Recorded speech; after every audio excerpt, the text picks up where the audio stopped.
اس نے کہا اچھا بابا جا رہا ہوں، مجھے بھی کباب میں ہڈی بننے کا شوق نہیں۔ عامر نے مصنوعی غصے سے کہا۔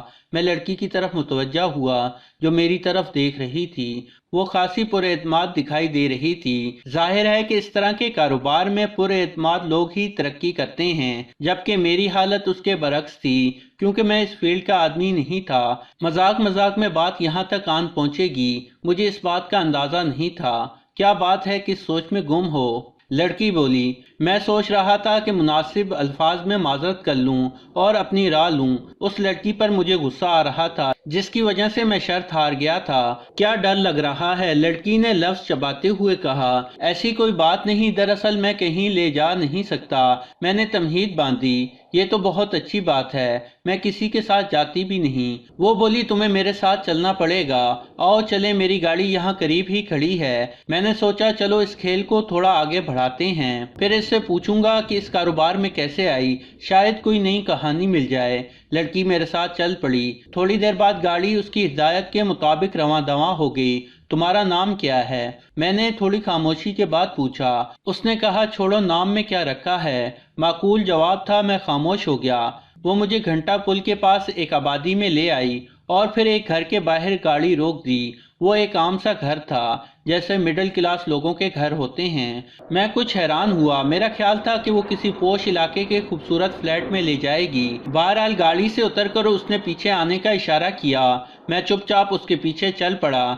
دروازے پر رک کر اس نے پرس سے چابی نکالی، دروازہ کھولا اور اندر آنے کو کہا۔ میں اس کے ساتھ اندر داخل ہوا۔ آ گئی بیٹی؟ اندر کمرے میں بیڈ پر دراز بوڑھی عورت نے موٹے شیشوں والی اینک سے اسے دیکھنے کی کوشش کرتے ہوئے کہا۔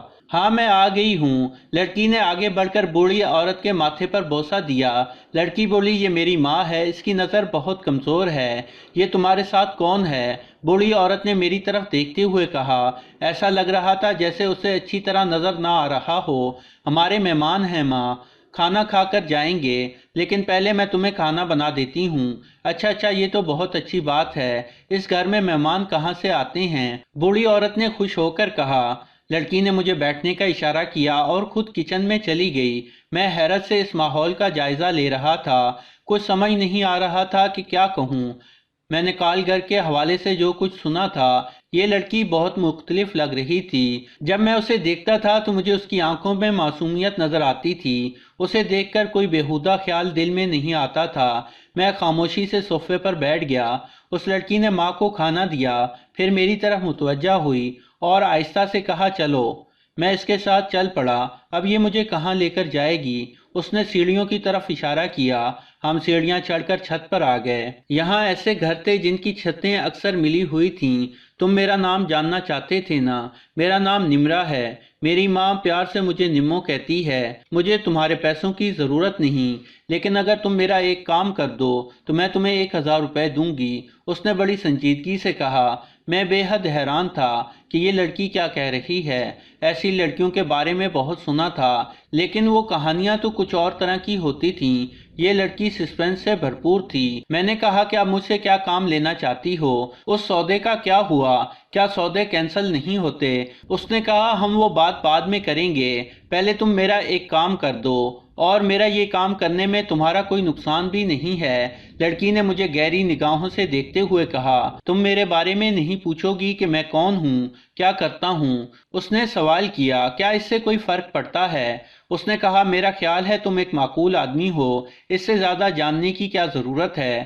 آج کے بعد شاید ہم کبھی نہیں ملیں گے، تو پھر نام جاننے کی کوئی خاص ضرورت نہیں، لیکن ہو سکتا ہے کہ تمہاری مدد سے میرا ایک مسئلہ حل ہو جائے۔ پھر وہی اندازے، پھر میرے دوست نے بھی ایک اندازہ لگایا تھا جس کی وجہ سے میں اب یہاں ہوں۔ اب بتاؤ میں تمہارے لیے کیا کر سکتا ہوں؟ میں نے سوچا کہ معلوم تو کروں کیا کام ہے، کرنا یا نہ کرنا تو بعد میں سوچا جائے گا۔ اس نے دانت پیستے ہوئے کہا میں نمو تمہاری محبوبہ ہوں، تم ہر قیمت پر مجھ سے شادی کرنا چاہتے ہو، اور تمہارے راستے میں جو بھی آیا تم اسے معاف نہیں کرو گے، اسے جان سے مار دو گے، بلکہ تیز دھار خنجر سے اس کے چھوٹے چھوٹے ٹکڑے کر دو گے۔ ہیں یہ کیا کہہ رہی ہو، میری سمجھ میں کچھ نہیں آ رہا، میں نے نفی میں سر ہلاتے ہوئے کہا۔ نمو نے ایک گہری سانس لی اور پھر ذرا رک کر بولی، شاید میں صحیح طرح نہیں بتا پا رہی۔ اچھا سنو، یہ جو ساتھ والا گھر ہے اس میں ایک انتہائی گھٹیا قسم کا آوارہ اور نوعمر لڑکا رہتا ہے۔ اس منحوس نے میرا جینا حرام کیا ہوا ہے، آتے جاتے راستے میں تنگ کرتا ہے، میری طاق میں رہتا ہے، چھت پر کپڑے ڈالنے یا کسی کام سے آؤں تو وہ بھی چھت پر آ جاتا ہے اور وہاں سے فحش اشارے کرتا ہے، گندے فکرے کستا ہے۔ میں نے اپنے طور پر کئی بار اسے منہ توڑ جواب دیا لیکن وہ باز نہیں آیا، اور اب تو حد ہی ہو گئی ہے، اس نے ایسی گھٹیا حرکت کی ہے کہ میں تمہاری مدد لینے پر مجبور ہوں، مجھے اس سے چھٹکارا چاہیے۔ میں نے اس کی بات سمجھنے کی کوشش کرتے ہوئے کہا، اب کیا ہوا؟ اس نے کسی طرح میرا فون نمبر لے لیا ہے اور مجھے کچھ تصویریں بھیجی ہیں۔ اب یہ مت پوچھنا کہ کون سی تصویریں، وہ کیا سمجھتا ہے کہ اس کے جسم کے کسی مخصوص حصے کی تصویریں دیکھ کر میں اس پر مر مٹوں گی، میں اس پر لعنت بھیجتی ہوں۔ ایسا لگتا تھا جیسے اس کا ضبط جواب دے گیا ہے، اس کے لہجے میں غصہ ٹپک رہا تھا، غم و غصے سے اس کا بدن کپ کپا رہا تھا۔ اسی لمحے مجھے محسوس ہوا کہ ساتھ والے چھت پر کوئی آیا ہے، ہم دونوں نے ایک ساتھ دیکھا، ایک عام سا حلیے والا نوجوان حریصانہ نظروں سے نمو کو دیکھ رہا تھا، مجھے دیکھ کر کچھ جھجکا لیکن پھر ڈٹائی سے وہیں کھڑا رہا، شاید میرے بارے میں اندازہ لگانے کی کوشش کر رہا تھا کہ میں کون ہوں۔ میں نے فوراً آگے بڑھتے ہوئے تیز لہجے میں کہا، کیا تانگ جھانک کر رہے ہو؟ تمہارے پاس کوئی شرم و حیا نام کی چیز نہیں ہے؟ میں تمہیں دیکھ رہا ہوں، تم کون ہو؟ پہلے تو تمہیں کبھی نہیں دیکھا، اس نے طنزیہ لہجے میں کہا۔ سنو اے تہذیب و اخلاق اور انسانیت کی سطح سے گرے ہوئے انسان، میں نمو کا منگیتر ہوں اور بہت جلد ہم شادی کرنے والے ہیں۔ ایک بات کان کھول کر سن لو کہ اگر آئندہ تم نے نمو کی طرف میلی آنکھ سے بھی دیکھا تو تمہاری آنکھیں نکال کر ہاتھ پر رکھ دوں گا۔ میں نے دیکھی ہوئی فلموں کی طرح گرج کر کہا۔ میں ڈر رہا تھا کہ بات کچھ زیادہ نہ بڑھ جائے، لیکن وہ نوجوان تو کچھ زیادہ ہی ڈرپوک ثابت ہوا۔ یہ سن کر معافی مانگ کر یوں چھت سے نیچے بھاگا جیسے کوئی بھوت دیکھ لیا ہو۔ نمو پہلی بار کھل کر مسکرا رہی تھی۔ ہم نیچے کمرے میں آ گئے۔ میرے والد ایک عام سی جاب کرتے تھے اور 2 سال پہلے ان کا انتقال ہو گیا تھا۔ اس کے بعد زندگی بہت مشکل ہو گئی ہے۔ میں ماسٹر ڈگری ہولڈر ہوں لیکن میں ابھی ایک معمولی جاب کر رہی ہوں۔ میرا بہت دل چاہتا ہے کہ میں امیر ہوتی، مہنگے کپڑے خریدتی، زیور پہنتی، لیکن گزارا ہی مشکل ہوتا ہے، نمو نے مجھے بتایا۔ تو میں نے کہا کہ کسی امیر آدمی سے شادی کر لو۔ اس نے کہا میں ایسا نہیں کر سکتی، پھر میری ماں کا کیا ہوگا؟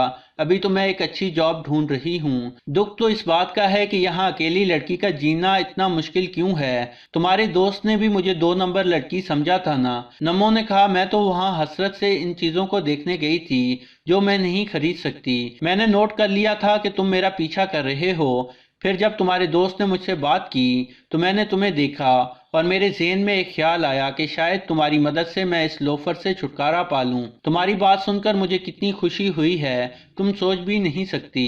ابھی تو میں جا رہا ہوں کیونکہ مجھے عامر سے 1000 روپے لینے ہیں، لیکن تم فکر مت کرو، مجھے اپنا دوست سمجھو، میں وقتاً فوقتاً آتا رہوں گا، شاید تمہارے پڑوسی کو مزید ڈوز کی ضرورت پڑے۔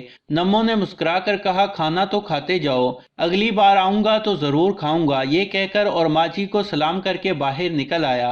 تو دوستو یہ تھی ہماری آج کی ویڈیو، یقیناً آپ کو پسند آئی ہوگی۔ پسند آنے کی صورت میں اسے لائک ضرور کریں اور ہمارے اس چینل کو سبسکرائب کرنا مت بھولیں۔